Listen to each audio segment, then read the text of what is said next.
मुजफ्फरनगर में जिला विधिक सेवा प्राधिकरण के तत्वावधान में राजकीय औद्योगिक प्रशिक्षण संस्थान सुजड़ू चुंगी मेरठ रोड पर वरहद विधिक सेवा शिविर का आयोजन किया गया। मुजफ्फरनगर से डॉक्टर एम ए तोमर के मुताबिक यह आयोजन जनपद न्यायाधीश एवं प्राधिकरण के अध्यक्ष वीरेंद्र कुमार सिंह के निर्देशन में संपन्न हुआ।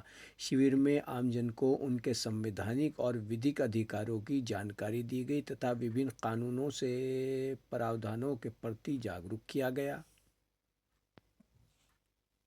10,000 रुपये में लग जाता है, 90,000 रुपये लाभार्थी को छूट मिल जाती है।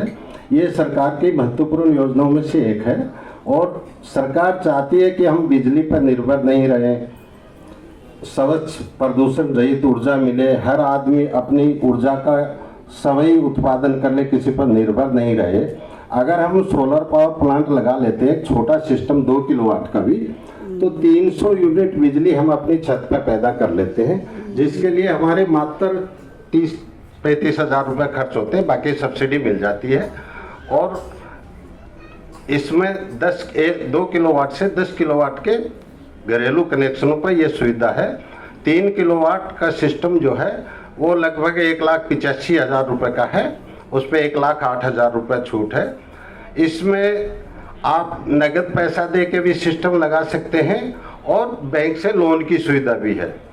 इस योजना को क्रियाशील करने के लिए हमारे जनपद में 106 वेंडर वर्तमान में है, जो मतलब इस कार्य का प्रचार प्रसार करते हैं और लोगों से संपर्क करके संयंत्रों की स्थापना करते हैं। संयंत्र की जो गारंटी होती है वो भी 5 साल की है।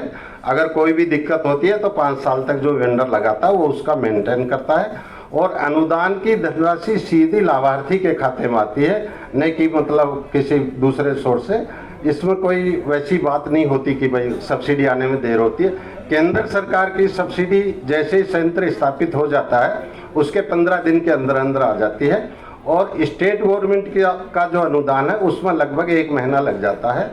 2 किलोवाट पे केंद्र सरकार की सब्सिडी 60,000 रुपये है और राज्य सरकार का अनुदान 30,000 रुपये है। ऐसे ही 3 किलोवाट का जो संयंत्र है उस पर केंद्र सरकार का अनुदान 78,000 रुपये है और राज्य सरकार का अनुदान 30,000 रुपये है।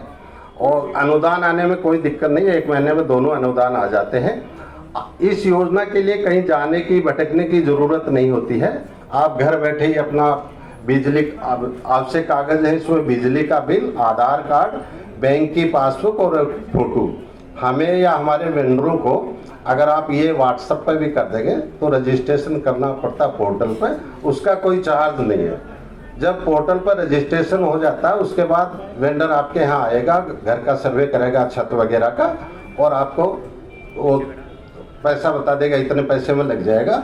और जैसे ही बैंक से आप लोन लेंगे तो बैंक का लोन भी वही खुद करवाते हैं, आपको एक बार सिर्फ बैंक में साइन करने जाने पड़ते, सारी कागजी कार्रवाई वो वेंडर ही हमारे कर देते हैं। उसके बाद जैसे ही वेंडर को पैसा मिल जाता है वो विदिन 15 दिन सिस्टम कंप्लीट करके अनुदान के लिए वो पोर्टल पर अपलोडिंग कर देता है और 1 महीने के अंदर अंदर दोनों सब्सिडी आ जाती हैं।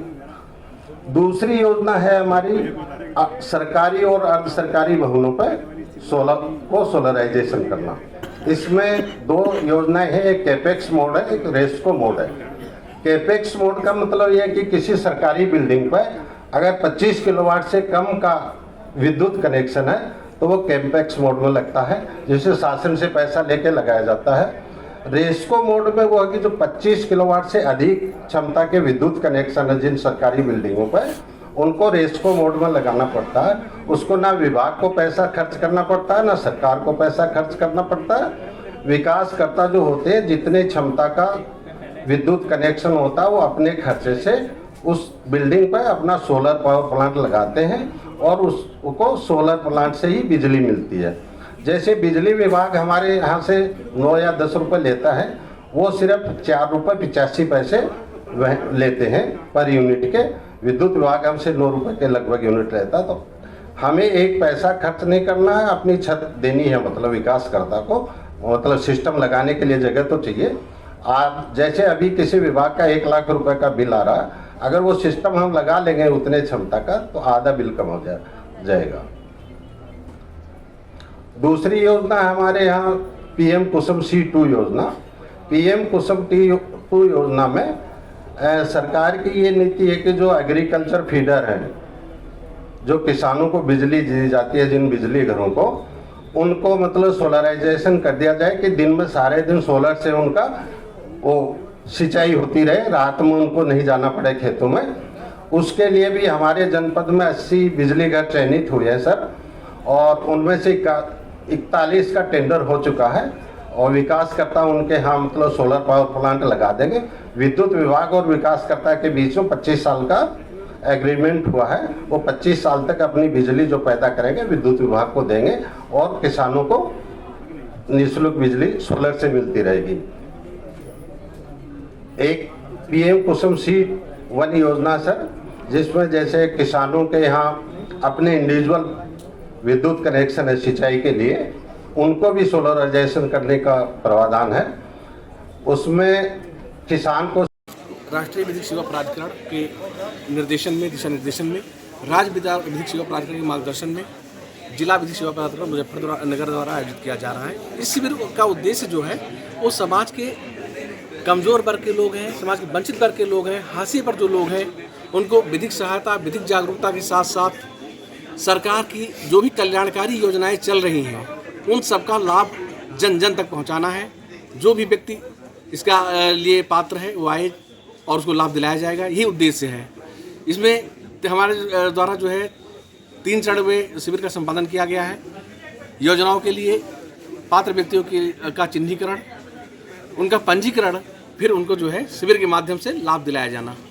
फिर विभिन्न स्टॉल लगाए गए हैं, किस तरह के स्टॉल लगाए हैं, किस तरह जागरूक किया जा रहा है? सरकार द्वारा जो विभिन्न विभाग संचालित किए जा रहे हैं उनके द्वारा स्टॉल लगाए गए हैं। वहाँ पे लाभार्थियों का पंजीकरण, चिन्हीकरण, पंजीकरण और लाभ वितरण आज भी होना है। अगर कोई लाभ से वंचित रह जाता है तो भविष्य में भी उसको लाभ दिलाया जाएगा। इसके लिए जो है पोस्ट कैंप फॉलोअप लिया जाएगा।